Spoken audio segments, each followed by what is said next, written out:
Hey guys, welcome to my channel. તો આજે આપણે બનાવીએ મૂંગ દાળના ચીલા.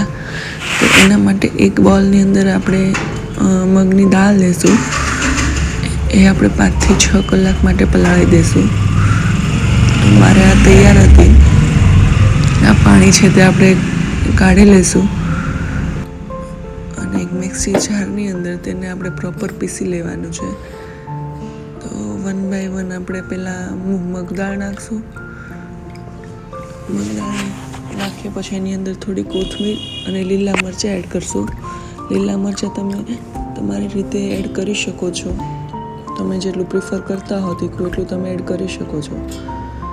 તો આમાં મેં હરી મિરચી જે તીખી આવે છે એ વાળી 3 લીધી છે અને 2 વાર થોડું કરીને પીસી લેવાનું છે. પાણી બહુ જ એડ નથી કરવાનું. ઢોસાનું જે ખીરું હોય એટલું આપણે એ પ્રમાણે રાખવાનું છે. તો આ બધું મેં એડ કર્યું. હવે થોડું આપણે પહેલાં એકવાર બધું મિક્સ થઈ જાય એટલું પીસી અને ફરી આપણે ઓપન કરી અને એમાં થોડું પાણી એડ કરશું. તો એકવાર આપણે ખાલી મિક્સચર ચલાવી લઈશું કે જેના લીધે બધું જે કોથમીર અને મરચાં છે તે બધું મિક્સ થઈ જાય. આ સ્ટેજ ઉપર આપણે મિક્સર બંધ કરી એમાં થોડું પાણી એડ કરશું. તમે જોઈ શકો છો બધું મિક્સ થઈ ગયું છે પ્રોપર. તો પાણી એડ કરી મિક્સર ચલાવી દઈશું. જેમાં તમે શું બાજુમાં ચોખ્ખું ન જાય.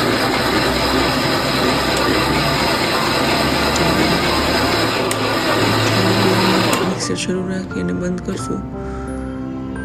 તમે જોઈ શકો છો કે એકદમ સ્મૂથ પેસ્ટ તૈયાર થઈ ગઈ છે. બાજુમાં જે કંઈ મગની દાળ રહી ગઈ છે ફરી આપણે એકવાર ખાલી ફેરવી લઈશું.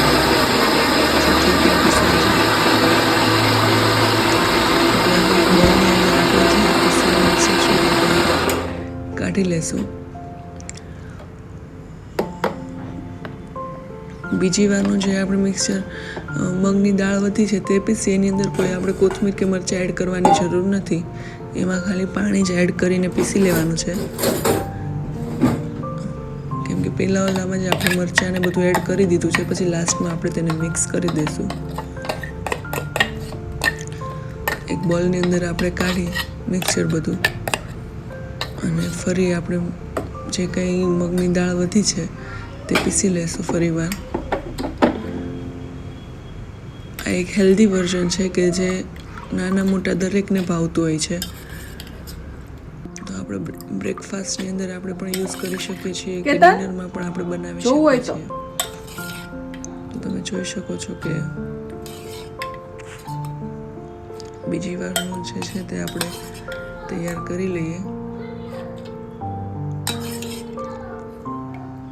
તો હવે બીજી વારની જે મગની દાળ બધી નખાઈ ગઈ છે એમાં આપણે થોડું પાણી એડ કરી દઈશું અને મિક્સર ફરી ચલાવી લઈશું. તો હવે જે આ બેટર તૈયાર થાય તે આપણે પહેલાં બેટરની અંદર પ્રોપર મિક્સ કરી દઈશું. એટલે જે પહેલાંમાં આપણે મરચાં અને કોથમીર જે નાખ્યા હતા તે પ્રોપર બધું મિક્સ થઈ જાય. મિક્સર છે તે આપણે બંધ કરી બેટર પહેલાંની અંદર એડ કરી દઈશું. આમાં તમે જોશો કલર ડિફરન્સ લાગતો હશે કેમ કે આમાં આપણે કોથમીર એડ નથી કરી. આમાં એક મગની દાળ અને પાણીથી જ આપણે પીસ્યું છે.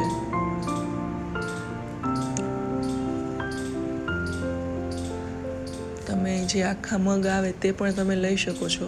જો એ આખા મગ લ્યો તો તમારે થોડું ગરમ પાણી કરી પછી એમાં પલાળવાનું રહેશે. ઓવરનાઇટ તમારે જો બ્રેકફાસ્ટમાં યુઝ કરવું હોય તો ઓવરનાઇટ તમારે પલાળવાનું. રાત્રે તમે ડિનરમાં યુઝ કરો તો તમે વહેલા સવારમાં પણ તમે પલાળી શકો છો. પણ એ મગ તમારે છે તે ગરમ પાણીમાં આ મેં જે મગની દાળ લીધી છે તે 3 થી 4 કલાક જ સોક કરેલી છે અને મેં નોર્મલ પાણીમાં જ એને પલાળેલી છે. તો પણ ઇઝીલી આપણે મગની દાળ તો પીસાઈ જતી હોય છે. આપણે જોઈ શકીએ છીએ બેટર કેવું આપણે બસ આ કન્સિસ્ટન્સી જ રાખવાની છે. એમાં હવે થોડી હું દૂધી એડ કરું છું કે દૂધી પણ જનરલી કોઈને એમ ભાવતી નથી હોતી. આમાં આપણે એડ કરીએ તો ટેસ્ટી પણ લાગે છે અને કોઈને બહુ આઈડિયા પણ નથી આવતો. તો આપણે ખમણીમાં ગ્રેટ કરી લઈશું પ્રોપર, અને ગ્રેટ થઈ જાય પછી ત્યાં આપણે જે ચીલાનું જે બેટર તૈયાર કર્યું છે તેમાં આપણે બધી દૂધી છે તે એડ કરી દઈશું. મગની દાળના આપણે ઢોકળા પણ બનાવી શકીએ છીએ, વડા પણ બનાવી શકીએ છીએ. પણ ઢોકળા પણ આપણે એકવાર ટ્રાય કરશું, અને વડા પણ હું તમને કરીને બતાવીશ એકવાર.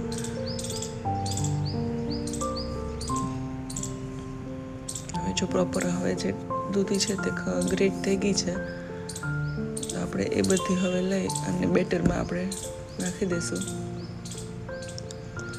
અને પછી પ્રોપર મિક્સ કરી, અને બીજું કશું એડ કરવાની જરૂર નથી. ખાલી હવે આપણે મીઠું જ તે એડ કરશું. મીઠું એડ કરી અને પ્રોપર મિક્સ કરી દઈશું. અને ઇન્સ્ટન્ટ જ બને છે એવું નથી કે કોઈ આને રાખવાની જરૂર છે. તમારે જ્યારે પણ બનાવવા હોય એથી 10 મિનિટ પહેલાં તમે બધું મિક્સચરમાં પીસી અને તૈયાર કરી અને ઇન્સ્ટન્ટ બનાવી શકો છો. એથી બહુ ટાઈમ પણ તમારો કન્ઝ્યુમ નથી થતો આમાં. હવે પ્રોપર આપણે મિક્સ કરી લઈશું. આપણે બાળકોને ટિફિન બોક્સમાં પણ આપી શકીએ છીએ.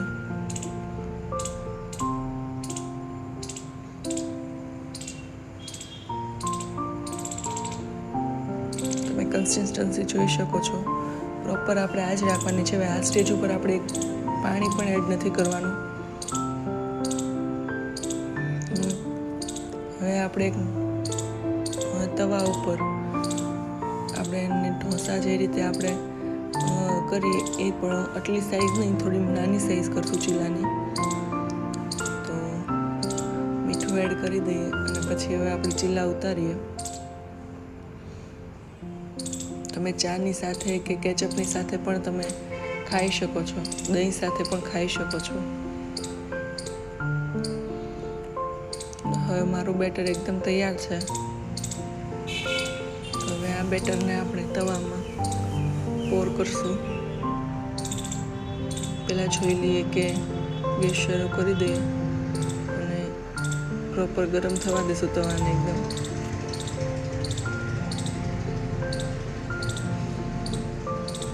ચેક કરી લઈશું 2 મિનિટમાં કે તવા હવે ગરમ પ્રોપર થઈ ગયો છે કે નથી થઈ ગયો.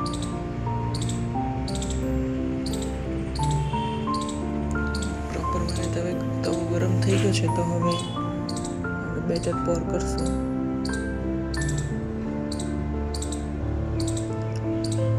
તમને બતાવું કે આ રીતે મેં એટલી મીડિયમ સાઈઝ કરી છે, એકદમ ઢોસા જેટલી પણ સાઈઝ નથી. હવે આમાં થોડુંક તેલ નાખશું જેથી થોડા ક્રિસ્પી બને. બહુ તેલ પણ આમાં જતું નથી, એટલે હેલ્ધી વર્ઝન પણ ગણાય છે.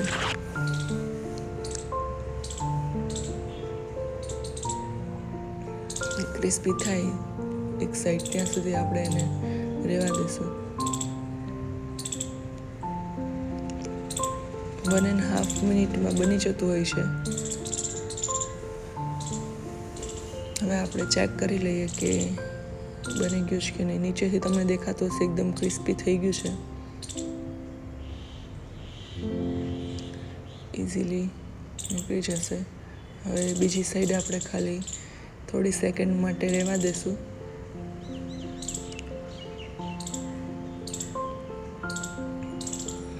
હવે આપણું આ જે મગ દાળના ચીલા છે તે એકદમ રેડી છે. હવે એને આપણે તવા ઉપરથી લઈ લઈશું. હું તમને બીજું પણ એક ચીલો ઉતારીને દેખાડીશ કે જે બાળકોનો મોસ્ટ ફેવરિટ હોય છે, જેમાં આપણે થોડું ચીઝ એડ કરશું.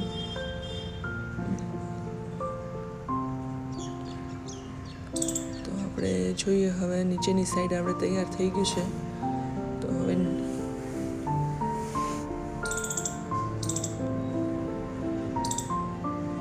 લઈ લઈશું હવે ડીશમાં.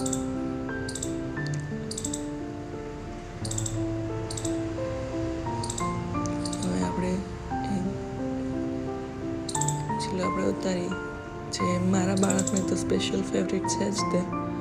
કે એમાં થોડું ચીઝ આપણે એડ કરી દઈએ એટલે એ લોકો હેપીલી ખાતા હોય છે.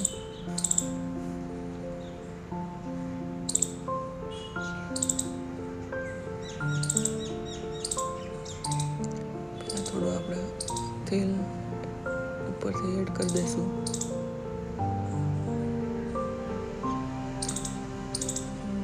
હવે થોડું ચીઝ આપણે ગ્રેટ કરી લઈએ એના ઉપર.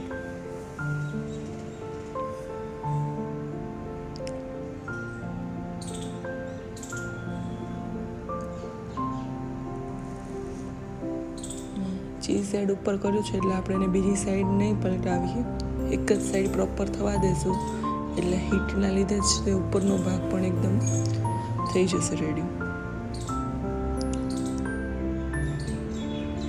1 મિનિટમાં તો આપણો ચીલો તૈયાર થઈ જતો હોય છે. તો રેડી છે મગદાળના ચીલા.